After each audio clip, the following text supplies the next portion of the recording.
Thousands of residents in Melbourne's outer fringe facing another 3 weeks without power. I just want to reassure all those customers that we are working around the clock. This is the number one focus, obviously, for us as a business. It's all hands on deck. The US and Russian presidents agreed to resume nuclear disarmament talks and return ambassadors to their posts. And set for takeoff, 3 astronauts ready for their mission to China's new space station. Hello and welcome to Mornings. I'm Joe O'Brien, taking a quick look at the weather first in the capital cities around the nation today. Brisbane, cloud clearing with a top of 24. Sydney, mostly sunny. Canberra, Melbourne and Perth, partly cloudy. Melbourne headed for a top of 15. Hobart and Adelaide, showers. Darwin, mostly sunny with a top of 31. Wall Street closed lower after the US Central Bank indicated it could raise interest rates sooner than expected. The Australian market is expected to open higher. We'll check the figures in more detail a little later with Sue Lannon. Could it now be Sydney's turn? COVID has potentially been moving through the community since last Friday. 2 people have tested positive in Sydney, one of them a man who drives international flight crew. Reporter Lara Hyams has more from a drive-through testing clinic at Bondi. Well, particular concern for residents here and also in Sydney's eastern suburbs after that man tested positive within the last 24 hours, or it was reported within the last 24 hours. He's in his 60s, and in addition to that, also a household contact testing positive to the virus too. Now, the area for concern here is that this man is not a return traveller. He is a local. As you mentioned, he is a driver, and one of his responsibilities is ferrying around international travel crew. So that is likely to form part of the investigation with New South Wales health officials.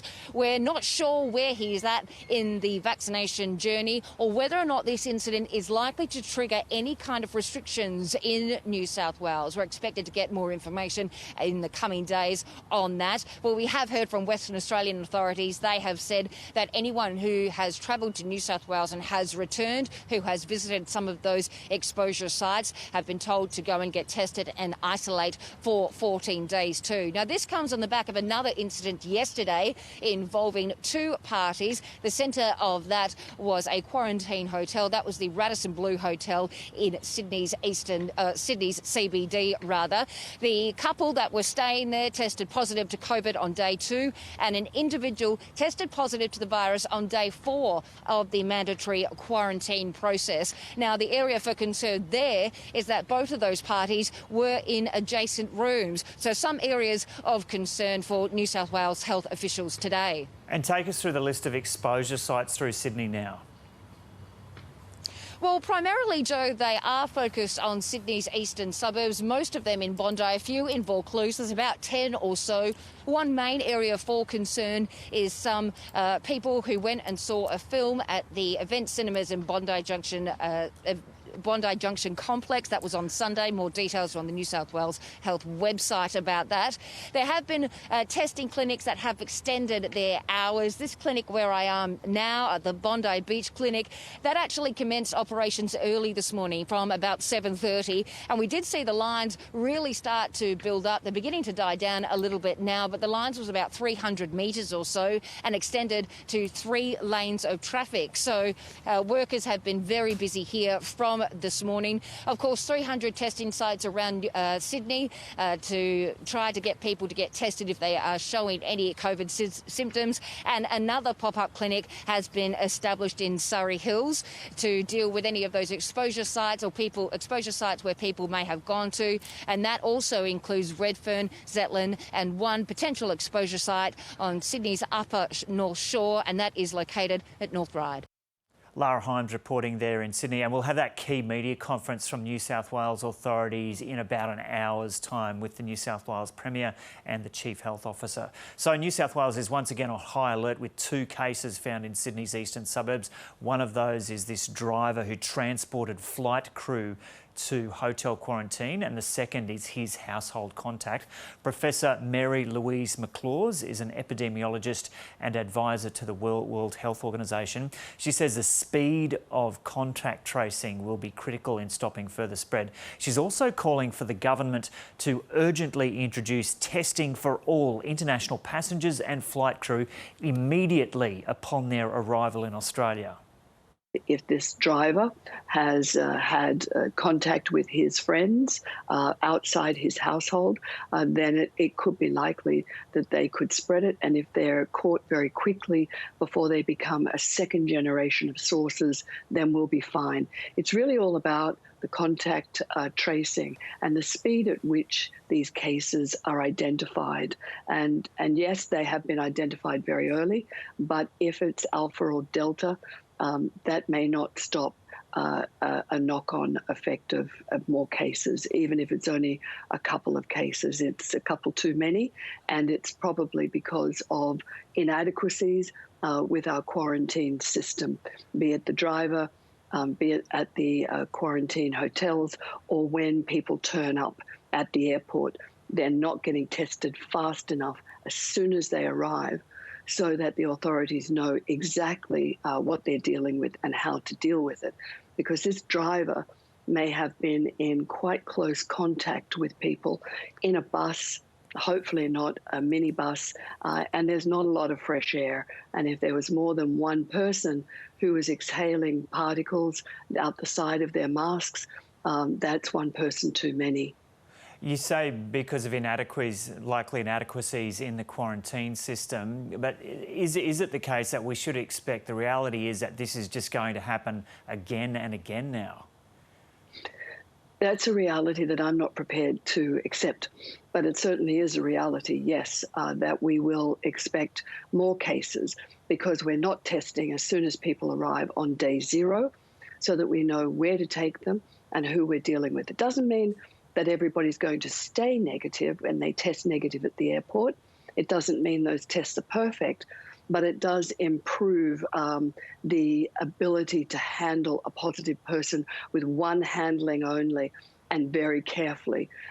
And yes, it does mean that we're going to continue to see people acquiring COVID from potentially airflow inadequacies, but it doesn't mean we have to accept it. And we have to do something about it, because the faster we identify them and move them out of the regular hotels, the safer everybody is who remains in those hotels. In transit, a lot can happen, particularly in some of those transit locations where you have a lot of people gathering from countries that have very high levels of circulating virus.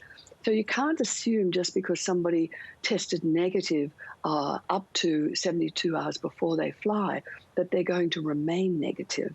So you have to test them on arrival with a rapid antigen test that takes 15 minutes.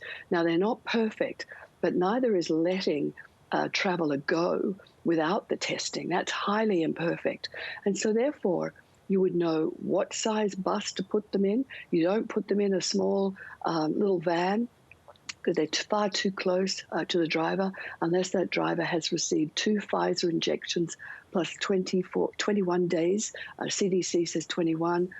Mostly the producers of Pfizer say 14 days after that second dose of Pfizer, then they are clear to go. They are protected.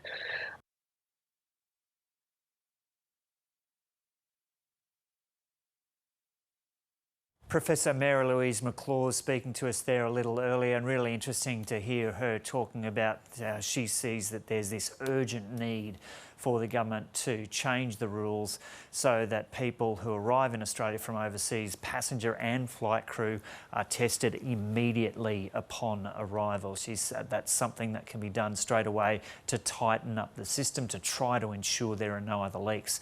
So Victoria has recorded no new locally acquired cases of COVID-19 as the state prepares for a further easing of lockdown restrictions. One case was acquired overseas in a person who is in hotel quarantine. There were were 25,000 test results received yesterday. Health authorities are trying to contain a cluster of cases that emerged at an apartment complex in Southbank in Melbourne, which had grown to 8 cases by Wednesday. But thankfully, no more cases detected there today, with 0 COVID detections in Victoria in the last 24 hours. So COVID restrictions will ease in Victoria from midnight tonight. Here's what's changing for Greater Melbourne and regional Victoria. First to the metro area, so that 25k travel limit is being dumped. In terms of gatherings, 2 visitors are allowed at homes and 20 people are permitted at outdoor gatherings. Businesses can reopen, including gyms and indoor entertainment venues. At hospitality venues, 25 people are allowed before the density quota applies, and 50% of office workers can return, or 20 people, whichever is larger.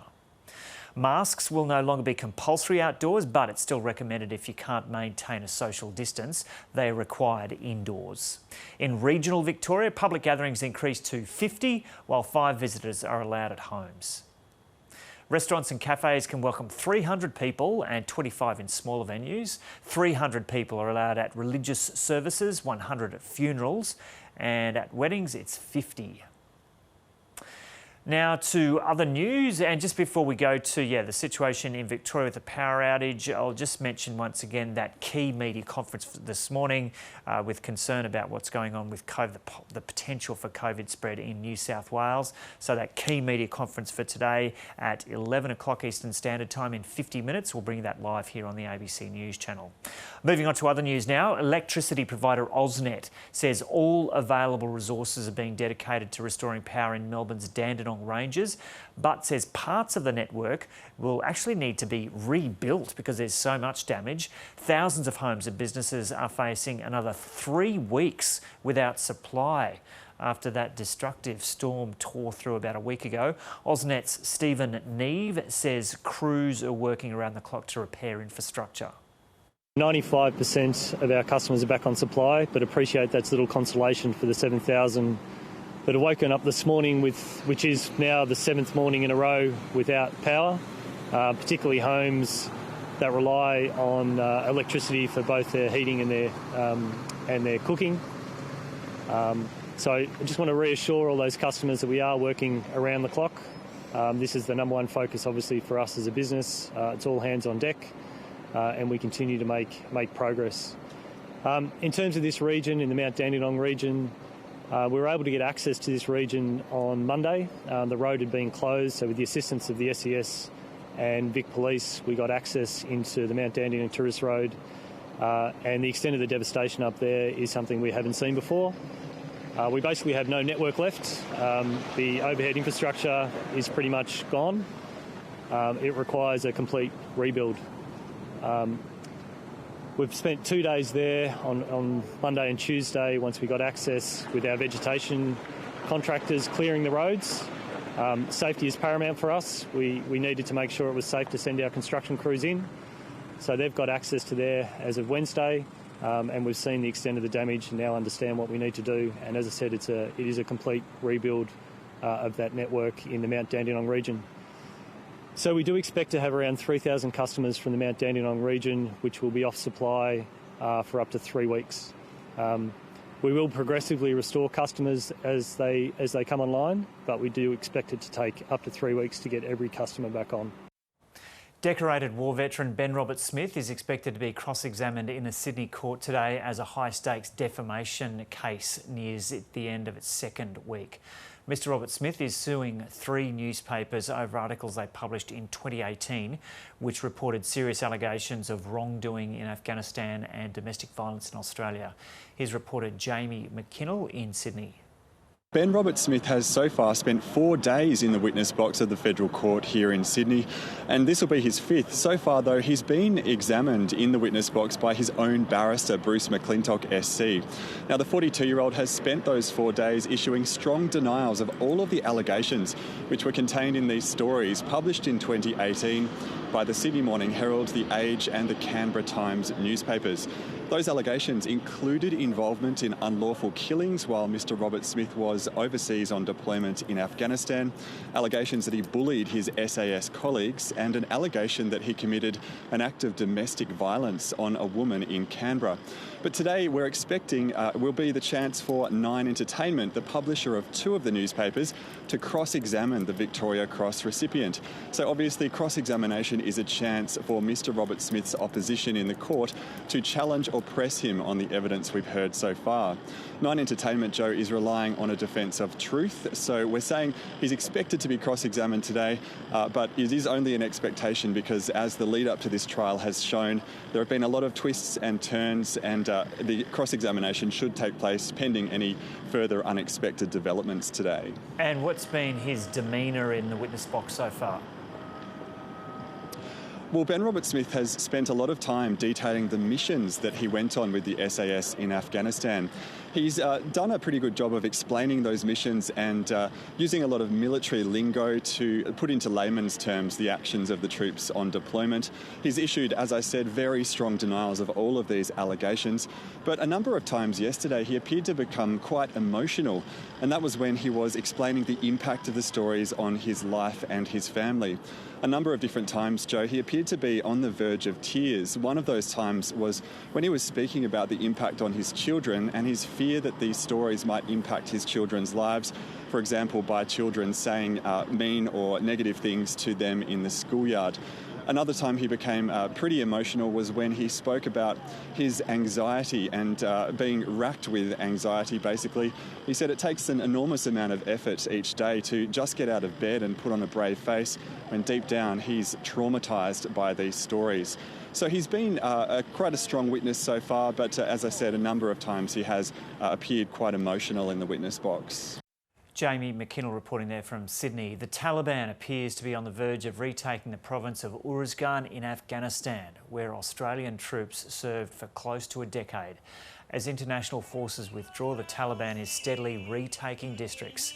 In recent days, the Taliban has boasted of reclaiming 5 of the 6 districts in Uruzgan province from Afghan government forces, with experts saying the capital could soon be overrun. And Dr. Nematullah Ibrahimi is from La Trobe University and he joins us now from Melbourne.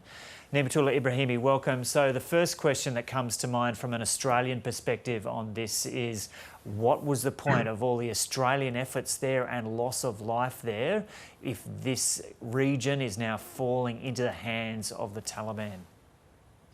Well, thank you, Joe. I think this is a question that I think probably everyone is asking about the entire international mission to Afghanistan since 2001. But I think if you look at Australia's contribution to Uruzgan in terms of its stability and security, and its ability to defend itself against Taliban insurgency, I think that is always a risky type of assessment because as a province which is kind of remotely located, Uruzgan will always be at risk of Taliban activities and take over either entirely or partially. But I think you can also look at Australia's contribution to Uruzgan in terms of the opportunities created for the entirely new generation of people in Uruzgan and many parts of other parts of Afghanistan, in terms of going to school, creation of opportunities for expansion of essential services like education and health services. And I think those sort of contributions will stay with the people of Uruzgan and the people of Afghanistan, regardless of the security situation and who controls that province. But surely the education opportunities won't remain for girls under the Taliban, or will they? Well, we are seeing, with the Taliban's arrival in many parts of Afghanistan, and the Taliban are one of the first things they do is they close down girls' schools, especially high schools. In some areas, they are permitting primary schools, but they are significantly changing the curriculum of those schools, and they are sacking government teachers, bringing in their own teachers. But I think what I was trying to say is that the contribution made already in terms of providing education to a generation of people in Uruzgan will stay with the people, regardless of whether people from now onwards will be able to go to school or not will be a different question, I think. But that has only lasted for 5 years or so? Yes, that's correct. Yeah, and so if that now disappears for particularly the young women of Afghanistan, how do you assess what the value of the Australian contribution there was if it is now being overrun by the Taliban once again? Yeah. Well, I think Afghanistan is an incredibly fragile, volatile situation with the departure of most of the international forces already, which is scheduled to be completed by September this year. I think we don't know what the future holds for Afghanistan, and I think Uruzgan is a small part of that country. If the Taliban continue to take control of districts, provinces, possibly, I think many of those gains will be lost, I think, at the provincial level.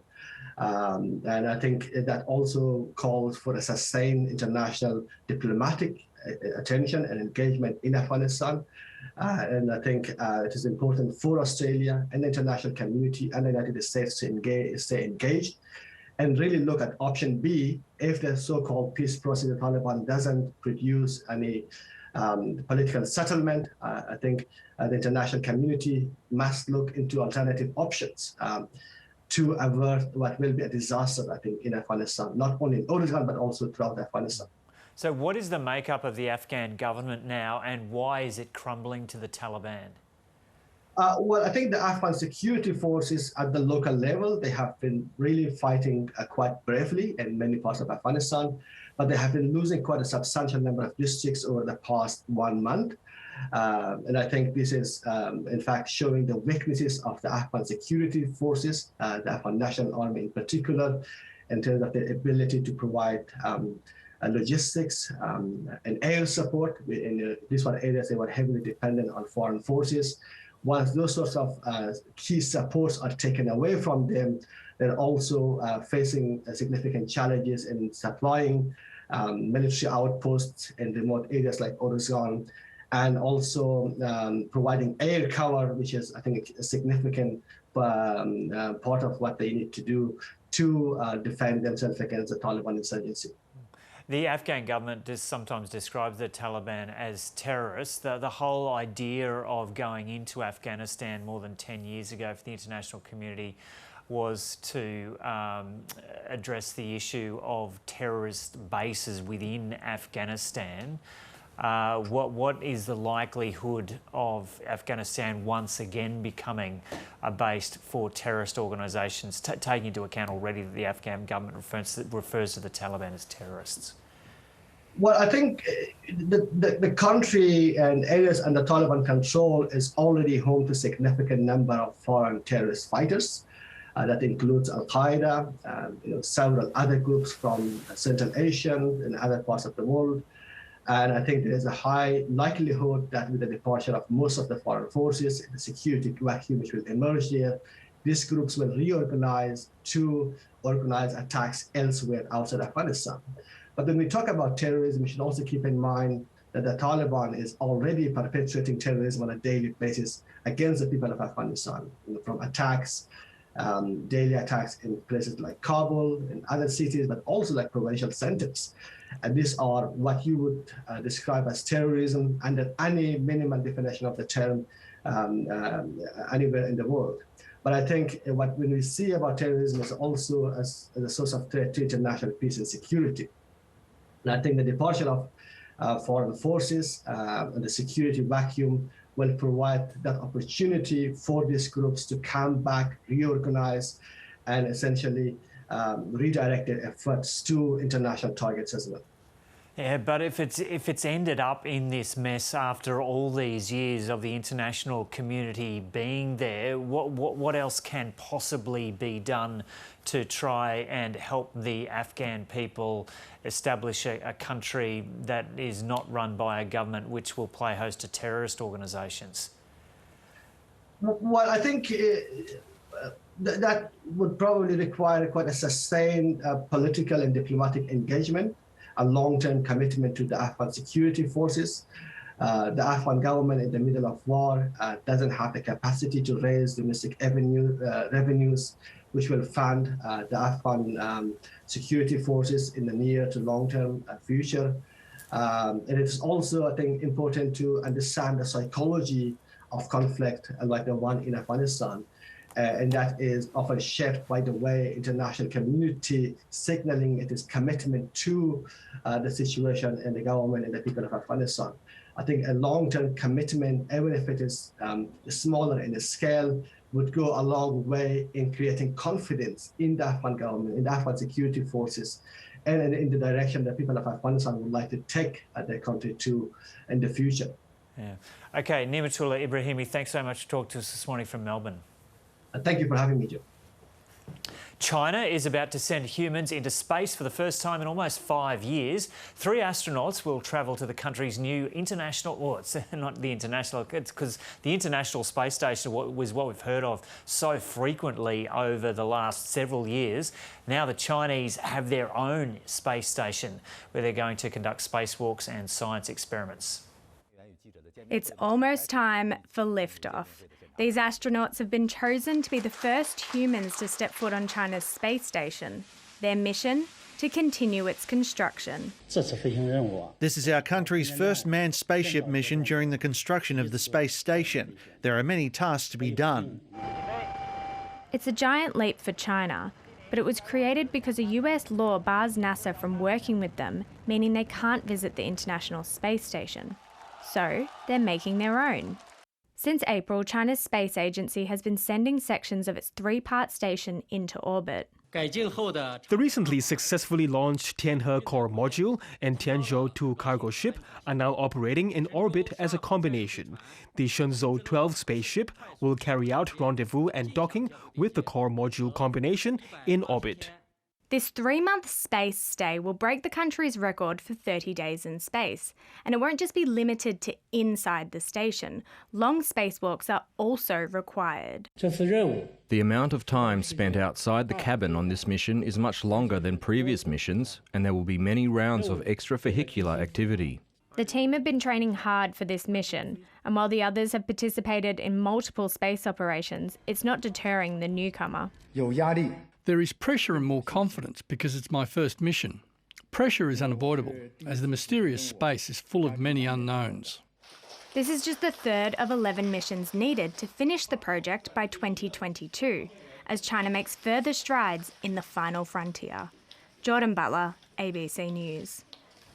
And this is the scene right now. These are live shots from the Gobi Desert in Inner Mongolia in China's north. So the astronauts entered the spacecraft a little over an hour ago. They waved to crowds and headed to the launch site led by a motorcade. They were greeted and headed up the elevator before getting into their suits and going through the hatch. They're now patiently going through all the steps before takeoff, which is expected in just under an hour now. And we're going to be having plenty going on here on the ABC News channel at that time, because we've got the New South Wales media conference happening with the COVID update, and we've got the jobs figures coming through in about an hour's time as well.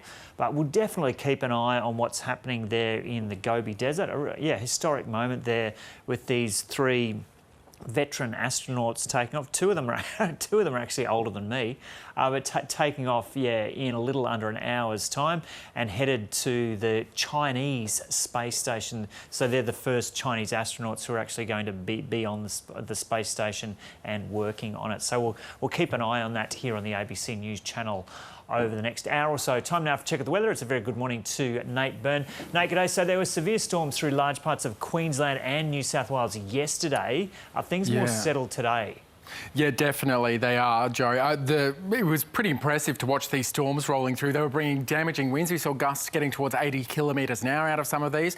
Some hail as well. Some pretty decent falls as well. Around Mackay, we saw more than 50, some areas more than 60 millimetres. Further south around Canberra, there was another big burst there, 30 millimetres plus around the ACT. And even in the north of Victoria, we had some pretty hefty totals looking around the 25, 30 millimetre mark. Now, it is all clearing off this morning. So good news. Overnight, everything settled down, and the front that caused that is now off into the Tasman. We are still keeping an eye on what's happening with that low pressure system, though, because it's bringing a a bit more wet weather to parts of Tasmania in particular today, while troughs moving through South Australia mean a reinvigoration of the shower activity there, with storms too for some parts of the southeast of that state. And some of that wet weather will get into New South Wales as we move through the day. So quite a bit more wintry weather on the way for the southeast. Yeah, it's pretty miserable for some people in that Gippsland area. Well, actually more on Melbourne's northern fringe, but still in the Gippsland area as well. After those storms blew through last week, power's still out for thousands of people. What's happening there with rain over the next couple of days? Well, good news for today, things looking fairly dry. We've still got a couple of warnings on for minor flooding happening in western Gippsland. Now, tomorrow is going to be a focus. That rain that's in Tasmania's east right now will continue wrapping around the low and then punch into the east of Victoria. So East Gippsland looking at 40, 50 millimetres for some. We're looking at pretty fresh to strong southerly winds as well. That's going to be a concern. But for western parts of Gippsland, the totals will be much more isolated conditions, much more settled, but still more wet weather. And it's not really going to ease until later on Saturday. By Sunday, things should have dried up once again. So it'll be a bit of a nerve-wracking time for some people, but we're not expecting to see any major flooding at this stage. Hopefully, conditions won't worsen the situation on the ground too much. Yeah, but looking pretty cool with those southerlies. OK, so around the states and territories today. All right, let's whip around, starting in Queensland. The last of the showers south of Townsville clearing out right now. The rest of the state's looking pretty fine, and Brisbane certainly looking for a sunny afternoon. It's getting to 24 degrees today. Some wet weather for the western slopes in New South Wales. We'll see snow on the southern ranges again, and some storms for the far southwest. But otherwise, things have mostly settled, though through the Illawarra we've had some pretty gusty conditions. It's getting to 19 in Sydney today, and Canberra's got a fine but cool 10 degrees. Further south, and you can see much drier in the east, isolated falls for the rest of the state of Victoria, though the biggest and more widespread falls expected for the southwest and over the ranges as well. We'll see snow too, and some storms in the west this afternoon. Melbourne's got a dry one, but it is a little bit cloudy. It's getting to 15. In Tasmania, it's wet weather through the east and the southeast in particular. We could see some pretty decent totals, getting into the double digits for some. Hobart, you've got showers. It's getting to 13, and that wet weather invigorating through the southeast of South Australia with some storms in the mix there as well. Looking at maybe as much as 15 millimetres for Adelaide today with showers. It's getting to 16, and there are falls for the rest of the south. Some of those just leak back into the west, into the south coast of WA.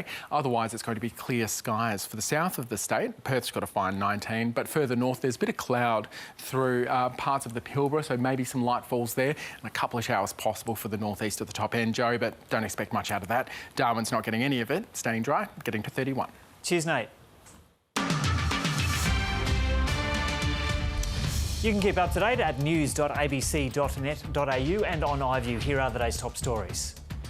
Health authorities in Sydney have detected a second locally acquired case of COVID-19, a household contact of the man diagnosed earlier yesterday. The first confirmed infection was a man in his 60s who drives international flight crew, and authorities are urgently trying to track down the original source of the infection. The clean-up after severe storms in Victoria last week is into its 8th day, with more than 7,000 homes and businesses still without power, mostly in the Dandenong Ranges and Yarra Valley. Provider AusNet says around 3,000 homes and businesses will have to wait a further 3 weeks to get back on the grid. Yarra Valley Water is advising many residents in Sherbrooke, Callista and the Patch not to drink their tap water. The presidents of the US and Russia have praised their talks in Geneva despite making little progress at the first such meeting since 2018. The two sides have agreed to begin a dialogue on nuclear arms control and have promised to return ambassadors to each other's capitals. And Emma McKeon has edged out Kate Campbell to win the women's 100 metres freestyle final at the Australian Olympic Swimming Championships in Adelaide. In a lightning-fast final, the top 6 women set qualifying times, but only McKeon and Campbell will swim the individual event at Tokyo. The former world record holder Campbell will be going to her 4th Olympic Games. Now let's take a look at business news. Here is Sue Lannon.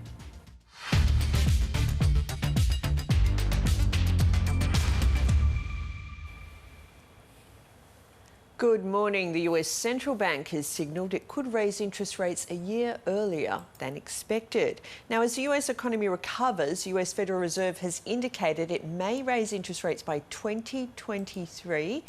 The move was signalled by 13 out of its 18 members after a two-day meeting. Now, the officials favour at least one rate rise by the end of 2023. Now, the Fed Chair, Jerome Powell, says committee members have also been discussing scaling back the Fed's massive bond buying program. That's as inflation rises in the US. It came in at 5% over the year to May. However, officials pledged to maintain stimulus for the time being. Now, the Australian share market has pulled back after that forecast from the Fed. The All Ordinaries Index down about 0.5%, the ASX 200 down 0.6%. Now, it did hit another closing high yesterday, but most sectors are in the red, led by consumer stocks that could be affected by a rate rise here down the track. Education, real estate going down, but banks are higher because if interest rates rise here sooner than expected, they will get more income. Now, just recapping how the Australian market has done, it reached another record closing high yesterday. Of course, it was above 7,000 in February last year. It then plunged in March as the coronavirus pandemic spread globally and in Australia, then recovered its losses and then some. So it's now above 7,000 again. Yesterday reached a record high of 7,406 thanks to huge stimulus from the government and record low interest rates. Looking at Asian markets, the Nikkei has dropped in Japan in early trade. The New Zealand market's also weaker. That's even though the New Zealand economy expanded by 1.6% over the March quarter. Now, US stocks did fall on that change in forecast from the Federal Reserve. The Dow Jones Index lost 0.8%. The Nasdaq and the S&P 500 ended lower. Now, spot gold fell as the Fed brought forward the date it expects interest rates to rise. We saw oil prices rise on falling supplies in the US. And the Australian dollar has slumped 1% as the greenback rose. Now, the Reserve Bank Governor is giving a speech in Queensland. He says the Australian economy is still in recovery phase and it needs more stimulus. He says wages and inflation are subdued. So sticking with the Reserve Bank's forecast that it's unlikely to raise rates before 2024.